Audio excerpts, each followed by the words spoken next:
Tento tmel hnevá zváračov a tvrdia, že im kradnem biznis. Ľahko sa tvaruje a opravuje. Vytvrdzuje sa, dá sa vltať, brúsiť a natierať. Bez námahy funguje na medí, železe, hliníku, nerdzavejúcej oceli, kameni alebo dreve. Život si vyžaduje opravy. Pre pohodlie majte doma krabicu. Pozrite sa pozorne. Toto lepidlo je špeciálne. Je dobre formulované, spotrebuje menej a pevne drží. Prilne k medeným hliníkovým riadom, mäkkým aj tvrdým materiálom, dokonca aj k rúram a radiátorom. Nevyžaduje si žiadne zručnosti, len pritlačte a porozprávajte sa. Dobre lepí. Teplo ani mráz ho neovplyvnia. Je pevný a spoľahlivý. Cena vás vyčarí úsmev na tvári. Toto nie je plastelína, je to tmel, ktorý opravuje mechanické medzery v kole.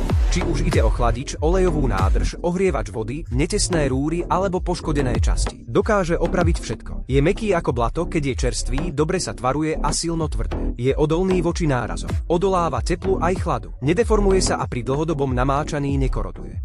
Už žiadne míňanie stoviek na opravy. Je mäkký ako MUD, keď je nový, ľahko sa dá tvarovať. Ak ho použijete na opravu olejových nádrží, radiátorov alebo potrubí, budete prekvapení, aký je pevný. Tento tmel nielenže drží silnejšie, ako si myslíte, ale je aj vodeodolný, mrazuvzdorný a nárazuvzdorný, nekoroduje. Ani po dlhom namáčaní vydrží roky. Mať ho doma je nevyhnutné. Každá domácnosť by mala mať krabicu, pretože vám v prípade núdze môže ušetriť veľa peňazí. Bez ohľadu na to, či má vaša nádrž na vodu, palivo alebo ohrievač vody praskliny alebo hrdzu, alebo či z nej netesný potrubie alebo sú pokazené radiátory, môžete ho použiť na opravu všetkého. Po prvom vybratí je mäkký ako MUD.